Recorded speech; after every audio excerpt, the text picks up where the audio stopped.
हमको बाग थोड़ा सा दिखा है। केदारनाथ धाम वाले रूट पे अपना कोई छोटा मोटा रोजगार खोल दूं। मैंने 5 बार तो बाग देखा। नहीं तो इस वाले घर पे कुछ भी चीजें नहीं हो पाएंगी। तो सुबह सुबह जैसे बाहर निकले तो सामने का माहौल देखिए, आजकल धूप यहाँ से निकल रही है, चौकम्मा पर्वत यहाँ पे रह गया है। अब सुबह होते ही माँ का काम शुरू हो जाता है। माँ को पुराने वाले घर के काम निपटाने होते हैं। मैं आऊंगा थोड़ी देर में।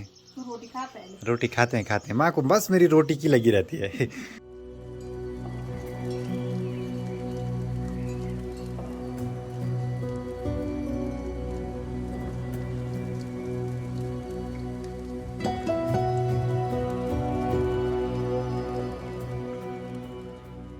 सबसे पहले आप सभी को मेरा प्यार भरा नमस्कार। मेरा नाम है आलोक राणा और स्वागत है आप सभी का देवभूमि उत्तराखंड के इन खूबसूरत पहाड़ों से। अभी दिन के करीब 11 बजने वाले हैं और आज के दिन की शुरुआत भी हो चुकी है। बाकी ठीक सामने पे चौकम्मा स्कूल के बच्चों का इंटरवल का टाइम है, तो बच्चों का शोर काफी दूर दूर तक सुनाई देता है और इनको देख के ना अपने बचपन के दिनों की यादें ताजा हो जाती हैं। बाकी जैसे ट्रिप के बाद घर आओ तो एक काम सबसे इम्पोर्टेंट रहता है, सफर की थकान उतारना, वीडियो एडिटिंग करना और खूब सारे कपड़े धोना। बाकी घर के दूसरे साइड देखिए, जो गेहूं के पूरे खेत है ना, पीले पीले से होने लगे हैं और कुछ दिनों में इनकी कटाई शुरू हो जाएगी। यहाँ अगर आप शहरों से ही वीडियो देख रहे हैं तो आपकी तरफ तो गेहूं की कटाई काफी पहले होगी और ऊपर ठंडे इलाकों में तो काफी हरे होंगे अभी तक गेहूं। केदारनाथ धाम यात्रा वाली वीडियोस पे आपका बहुत अच्छा रिस्पॉन्स आया, उसके लिए बहुत बहुत धन्यवाद। और आपके कुछ सवाल थे।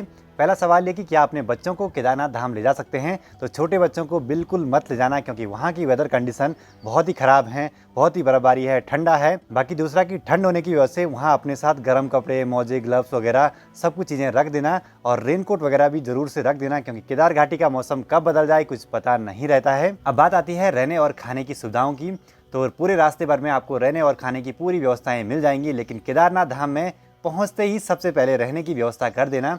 और अगर ऑनलाइन बुक करा है तो एक बार कंफर्म करवा देना कि आपको टेंट या होटल जो भी आपने बुक करा है वो मिलेगा या नहीं, क्योंकि हमारे साथ के जो त्रिपुरा वाले भैया थे ना, उनके साथ कुछ दिक्कत हो गई थी। उन्होंने बुक करवाया, उनको वहाँ पे एक छोटा सा टेंट दे रहे थे वो ऐसी ठंड के मौसम में, तो फिर उनको एक होटल रूम लेना पड़ा जो कि काफ़ी महंगा मिला वहाँ, क्योंकि वहाँ की वेदर कंडीशन ही ऐसी है। और होटल में न तो पानी था और न ही लाइट थी, क्योंकि वहाँ की वेदर कंडीशन के हिसाब से ये सब चीज़ें गड़बड़ा सी जाती हैं। अगली बात कि अपना रजिस्ट्रेशन जरूर से करवा देना, जहाँ पर भी मांगे वहाँ पे दिखाते रहना। हो सकता है आपके पास रजिस्ट्रेशन ना हो और आपको यात्रा करने ना दिया जाए। बाकी अगर आपको मंदिर में जल्दी से दर्शन करने हैं तो उसके लिए सुबह जल्दी से जल्दी उठ जाना, क्योंकि एक ही दिन की बात है, भगवान जी के दर्शन के लिए तो डेली नहीं आते हैं। तो उस दिन थोड़ा सा जल्दी उठ के अपना नहा धो के लाइन पर लगिए, तो उससे बढ़िया बात और क्या हो सकती है। बाकी यहाँ मदमेश्वर वैली का मौसम भी गड़बड़ होने लगा है। ठीक इस पहाड़ी के पीछे है केदारनाथ धाम, तो वहाँ भी गड़बड़ ही होगा मौसम। इन सब चीज़ों का थोड़ा बहुत ध्यान रखिए, जिस वजह से आपको केदारनाथ धाम की यात्रा करने में कोई दिक्कत ना हो। बाकी अब दिन का टाइम हो चुका है, तो इस वाले घर के काम भी निपट चुके हैं। थोड़ा पुराने वाले घर पे चलते हैं, बहुत दिन हो गए वहाँ गए हुए। देखिए जी, हमारे घर के ठीक सामने पे एक बड़ा सा पेड़ है, जिसपे देखिए गाँव की एक चाची लोग देखिए ऊपर पेड़ पे चढ़े हुए हैं घास काटने के लिए।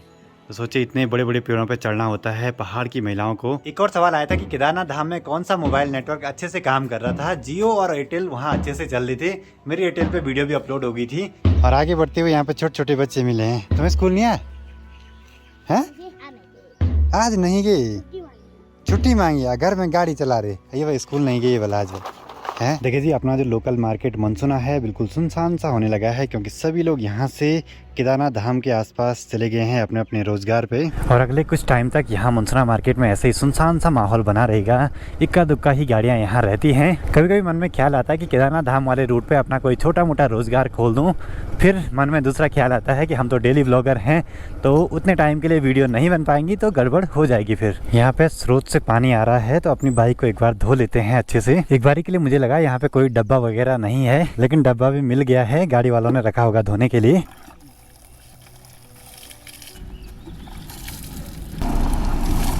तो ये वाला पानी यहाँ पे जमीन के अंदर से आता है। यहाँ पे एक छोटे सा धारा लगाया हुआ है, पर आजकल धूल इतनी ज्यादा है कि शाम तक फिर से धूल चिपक जाएगी इस पे।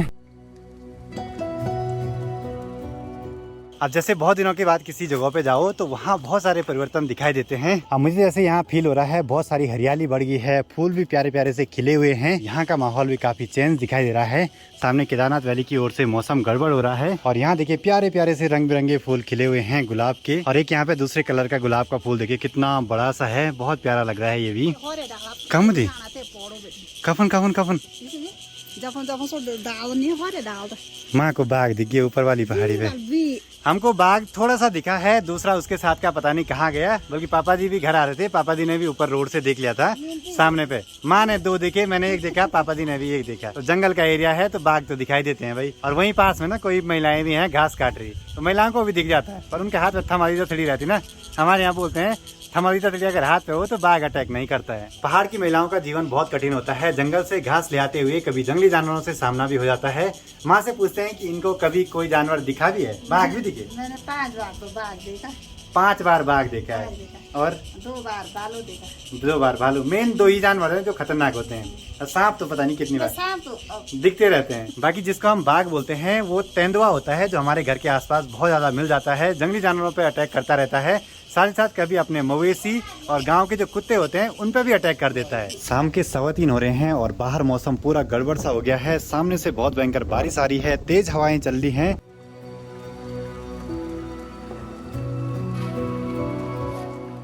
अप्रैल का महीना भी खत्म होने वाला है, लेकिन अभी तक पहाड़ों से सर्दियां ज्यादा नहीं गई हैं। थोड़ी सी बारिश होते ही जैकेट पहनने का मन करता है।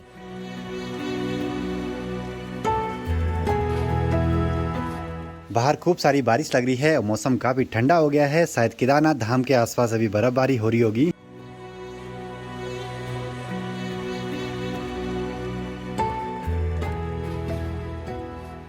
शाम के 5 बजने वाले हैं और माँ की तैयारी भी हो चुकी है गौशाला जाने की। और आज मैं भी जाऊंगा माँ के साथ गौशाला, क्योंकि बहुत दिन हो गए गौशाला के आसपास के नज़ारे नहीं देखे। और यहाँ घर के पास में जो आरू का पेड़ था उसमें खूब सारे आरू लगे हुए थे और बंदरों ने लंगूरों ने पूरा तोड़ दिया पेड़ ढंग से। पहले तो हम इस वाले घर पे ही रहते थे तो आसपास ना थोड़ा बंदरों से नुकसान कम होता था, लेकिन अब तो गिरिया वाले घर पे जाते हैं तो सुबह जब तक हम यहाँ पे आते हैं सारा कुछ नुकसान हो जाता है तब तक।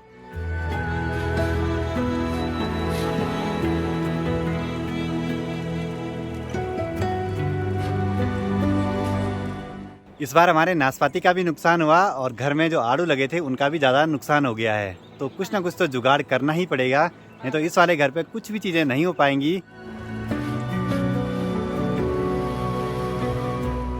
माँ ने जल्दी से गौशाला का काम भी निपटा दिया है, अब चलते हैं घर को। और ऐसा माहौल ना बहुत दिनों के बाद देख रहा हूँ तो बढ़िया लग रहा है। एक बात तो है, हमारी इस मधमेश्वर वैली में ना थोड़ा सा यात्री लोग कम आते हैं, जिस वजह से यहाँ अभी शांत सा माहौल है।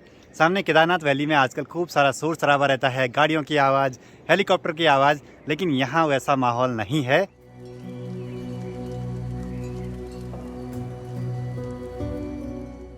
इस वाले घर के भी सारे काम पूरे हो चुके हैं, तो अब निकल पड़ते हैं नए वाले घर पे। और मेरी ना कमर में दर्द हुए जा रहा है। इस बार इतना भारी बैग ले गया मैं पूरी केदारनाथ यात्रा पे कि बहुत हालत खराब हो गई भाई। बाकी अपने बैग में बहुत सारे कपड़े थे, क्योंकि हर दिन कपड़े चेंज करने के लिए हो रहे थे, पसीना इतना भयंकर आ रहा था।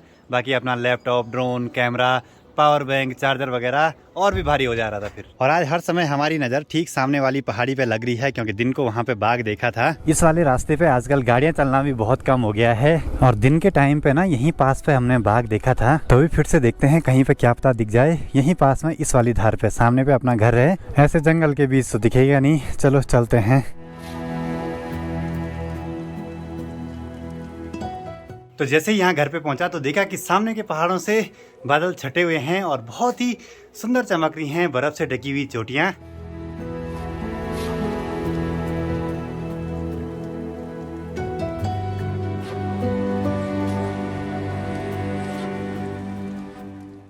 तो ऊपर ऊपर चोटियों में खूब सारी बर्फबारी हुई है, जिस वजह से मौसम भी काफी ठंडा हो गया है। यहाँ इतनी बर्फ है, सोचे केदारनाथ धाम में कितनी बर्फ होगी। और बर्फ से याद आया कि अपने साथ अगर केदारनाथ धाम आते हैं, जो भी पावर बैंक वगैरह ले आते हैं, तो उनको अपने कपड़ों के बीच में रखिए, जिससे कि वो आपको अच्छी सी पावर दे सकें। हमारे साथ वह दीदी 50,000 mAh का पावर बैंक ले गई थी और वो वहाँ बिल्कुल डाउन हो गया था, मतलब उसने काम ही नहीं किया। थोड़ा सा चार्ज पे लगाया, कपड़ों के बीच रखा, फिर वो अच्छे से काम करने लगा फिर। और शाम को ऐसे बरामदे में बैठ के चाय पीने का तो मजा ही कुछ अलग है। बाकी आज ग्रीन टी पी रहे हैं, जो कि मैं पिछले साल ले आया था माणा से। और अभी देखिए ऊपर ऊपर चोटियां गोल्डन कलर की हो गई हैं, धूप की हल्की फुल्की किरणें आ चुकी हैं बड़ी दूर से। तो बहुत ही गजब का भी माहौल बना है इन पहाड़ों का, क्या प्यारा सा लग रहा है ये माहौल। अभी मैं 1-2 दिनों तक ही घर में हूँ, उसके बाद मैं एक दूसरी ट्रिप पर निकल जाऊंगा, थोड़ा सा रेस्ट कर रहा हूँ। बाकी आज की वीडियो को यहीं पे क्लोज करते हैं। वीडियो पसंद आए तो इसको लाइक कीजिए, कमेंट कीजिए और अपने दोस्तों के साथ शेयर कीजिए। मैं आलोक राणा मिलता हूँ आपसे अगली नई वीडियो में। तब तक के लिए जय हिंद, जय भारत, जय देवभूमि उत्तराखंड, हर हर महादेव।